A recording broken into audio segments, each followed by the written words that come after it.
having spoken to quite a few people that have moved to Kenya, including now your feedback, what I'm drawn to think or to summarize out of this feedback is that it's like I mentioned earlier in text, it's a mixed bag.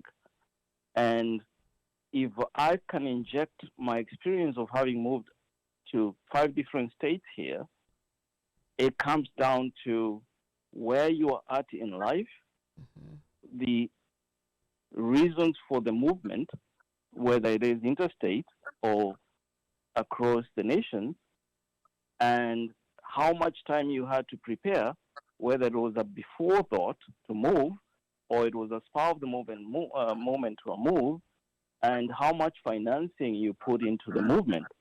And this, again, is not unique to Kenya. If you do just a Google search right now, digital migration or digital citizenship, or otherwise known as global citizenship, is a popular thing.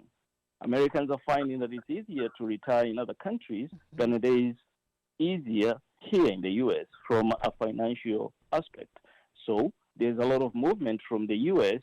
to other more economically advantaged countries, like Portugal is a great destination for Americans. Some parts of Mexico are great destinations, and Colombia. But even in that whole population of people that are moving, retirees that are moving, there are those that have come back to the U.S. in the same stride that you have, and their feedback is that, hey, it doesn't work to be in this or this other country. But again, it goes back to the preparation. So I'm not discounting your experiences in Kenya, but what I'm trying to say here, that it's not across the board, and the advantage that we have today that we didn't have in 2000 when I came here, or early in 1992, is that, sorry, Ali, I had to do that, Masai. That's almost Jukua Masai. The advantage that we have is that it's not news that lifestyle in Kenya is expensive. It's not new that the dollar does not go as far in Kenya today as it did 5 years ago. It's not news, which means then that is what you put in play in your preparation for going to Kenya. Now, the other piece you said, or not you, that was discussed here is about kids. Where you are at as far as your social setup, movement back to Kenya, if you're just single and mingling, is different from if you have kids. It's also different where those kids are at. When I was moving around those 5 states I mentioned, all those relocations have been different. The last one to the DMV area, that is DC, Maryland, Virginia area, was where my kids were most impacted. Why? They were at that stage in life where they had an input into why we're moving, what does that affect, how does that affect me? They are now preteens. So my point is, 6 years old, you can move them anywhere. They have no say, no hand in the game. Yes, but when if I was to move now, 2 years from now, or right now, I have 2 teenagers and a soon-to-be teenager. The conversation is different from when I moved them from Seattle in 2017 and now. So what I'm saying is, it all goes back to preparation and the situational, happenings, with all that. So I can't say that Kenya is a bad relocation, because as we speak, we are speaking to people who are doing great in Kenya.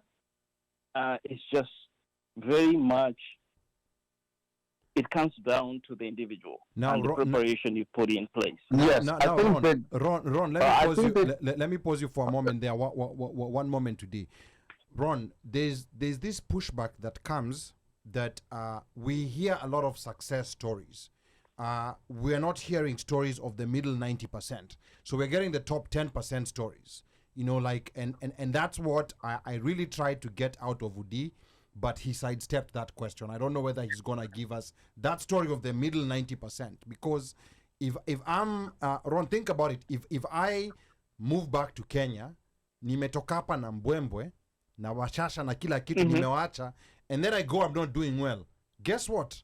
I'm not going to tell you, like, I'm not going to be advertising out there that I'm not doing well. But if I do well, there's a chance that I may say, oh, I started this business I'm doing here. So is there a chance that we might be hearing a lot of success stories, which is the top 5%, but then there's another middle, let's not even go to the bottom 10%, the middle 90% that we are not hearing. And that's, I think, what I'm trying to get I guess the middle 90% that we don't want to discuss is that number one, people don't have papers. Is that a reality that we have to accept? No, I'm not getting you there. You're talking about people in the. So sorry, but one second. Udi, are you referring to like people who are forced to move back, or are you referring to people who voluntarily moved back? No, people who basically are forced to move back. Okay. Now, and I think that in all honesty, I think that might be a different story because they moved. But now we're talking about the ones who moved voluntarily, meaning they have their American citizenship. But they just wanted to move back to Kenya. Like, is there a middle? Because the ones who are forced to move out, sometimes it's a surprise. So it's expected that for a certain number of years, they're not going to do well. But how about the ones... Okay, I'm not going to be able to say that I know of American citizens who are Kenyan American citizens who move back that don't want to move. That are in Kenya, I don't know about that. Can I speak to that? Okay, let Udi finish first, and then we're gonna come back to you, Ron. Udi. Yeah, so I can say I don't know about that because I don't believe anybody would want their kids, their family, not to just continue being American citizens here. Okay, so from your experience, Udi, you're saying that the people that you see mostly who've moved back to Kenya are people who moved there involuntarily, meaning they had paper issues and either they were deported or they voluntarily came back themselves because they did not have American papers. Is that what I'm hearing you say, Udi? Yes. Okay, all right, Ron, let's go to you and then we're going to come to Anna. Let me debunk that perspective.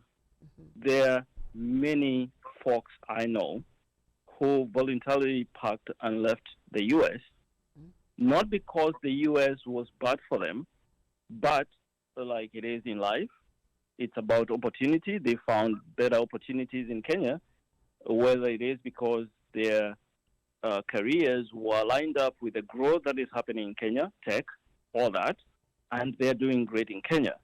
What I get from them, and I'm talking about 3-4 people I speak to on a regular, what I get from them, the frustrations with lifestyle in Kenya has nothing to do with finances. Again, I say they moved for opportunity, so they were making money here, they found that they could make more money in Kenya.